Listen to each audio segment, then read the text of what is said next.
পুত্ৰই পিটিছে, পিতৃয়ে কান্দিছে। পিতৃৰ ত্যাগৰ মূল্য পুত্ৰই বেতেৰে দিছে। পুত্ৰৰ বাবে কি কৰা নাই এইগৰাকী পিতৃয়ে? 9 মাহ গৰ্ভত ৰাখি সন্তান জন্ম দিয়ে এগৰাকী মাতৃয়ে। এগৰাকী মাতৃৰ প্ৰসৱ বেদনা তুলনাহীন।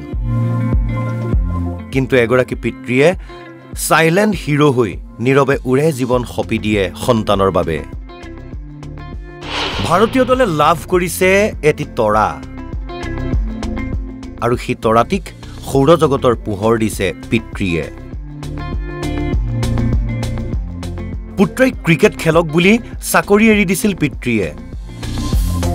আজি পিতৃৰ বুকু 56 ইঞ্চি ফুলাই দিয়া সেই সুপুত্ৰজনৰ নাম নীতিশ ৰেড্ডী। বিপৰ্যস্ত ভাৰতীয় দলক আজি উদ্ধাৰ কৰিছে নীতিশে। 191 ৰানত ভাৰতে হেৰুৱাইছিল 6টো উইকেট, আৰু তেতিয়াই ৰেডি হৈ ক্ৰিজলৈ আহিছিল ৰেড্ডী। টক্কৰ দিছিল বিশ্বৰ অন্যতম শক্তিশালী অষ্ট্ৰেলিয়ান বলিং লাইন আপক। টেষ্ট ক্ৰিকেটত অভিষেকতা নীতিশে প্ৰথমটো ছিৰিজতে সংগ্ৰহ কৰে প্ৰথমটো আন্তঃৰাষ্ট্ৰীয় শতক। প্ৰতিটো শ্বট গেলেৰীৰ পৰা উপভোগ কৰিছিল পুত্ৰৰ বাবে সৰ্বোচ্চ ত্যাগ কৰি দিয়া নীতিশৰ পিতৃ মুতাল্লা ৰেড্ডীয়ে। স্কট বলাণ্ডৰ এটা বল মিডনৰ ওপৰেদি মাৰি সংগ্ৰহ কৰা বাউণ্ডেৰীটোৰে নীতিশে সম্পূৰ্ণ কৰে শতক। সেই ক্ষণটোত নীতিশৰ পিতৃৰ চকুৰে নিগৰি আহে আনন্দৰ চকুলো।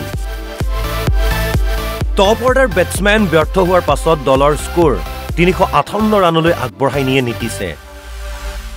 নীতিশক যোগ্য সঁহাৰি দিয়ে আন এজন অলৰাউণ্ডাৰ ৱাশ্বিংটন সুন্দৰে। তৃতীয় দিনাৰ খেলৰ শেষলৈ 105 ৰানত অপৰাজিত হৈ ৰয় Nitish Kumar Reddy. Sports desk, Asom live 24।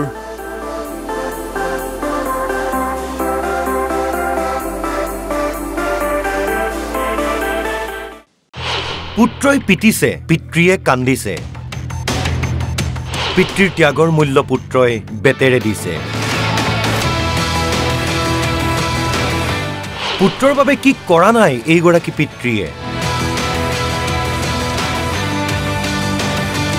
9 মাহ গৰ্ভত ৰাখি সন্তান জন্ম দিয়ে এগৰাকী মাতৃয়ে।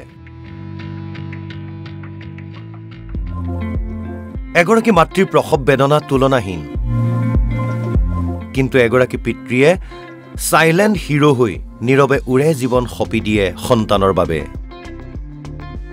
ভাৰতীয় দলে লাভ কৰিছে এটি তৰা, আৰু সেই তৰাটিক সৌৰজগতৰ পোহৰ দিছে পিতৃয়ে। পুত্ৰই ক্ৰিকেট খেলক বুলি চাকৰি এৰি দিছিল পিতৃয়ে। আজি পিতৃৰ বুকু 56 ইঞ্চি ফুলাই দিয়া সেই সুপুত্ৰজনৰ নাম নীতিশ ৰেড্ডী। বিপৰ্যস্ত ভাৰতীয় দলক আজি উদ্ধাৰ কৰিছে নীতিশে। 191 ৰানত ভাৰতে হেৰুৱাইছিল 6টো উইকেট, আৰু তেতিয়াই ৰেডি হৈ ক্ৰিজলৈ আহিছিল ৰেড্ডী। টক্কৰ দিছিল বিশ্বৰ অন্যতম শক্তিশালী অষ্ট্ৰেলিয়ান বলিং লাইন আপক।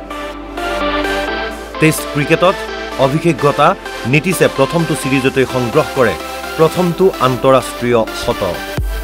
প্ৰতিটো শ্বট গেলেৰীৰ পৰা উপভোগ কৰিছিল পুত্ৰৰ বাবে সৰ্বোচ্চ ত্যাগ কৰি দিয়া নীতিশৰ পিতৃ মুতাল্লা ৰেড্ডীয়ে।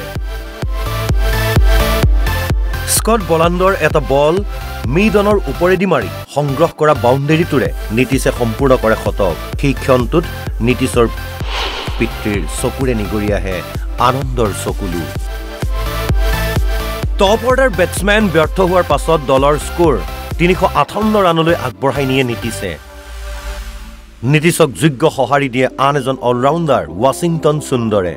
তৃতীয় দিনাৰ খেলৰ শেষলৈ 105 ৰানত অপৰাজিত হৈ ৰয় নীতিশ কুমাৰ ৰেড্ডী।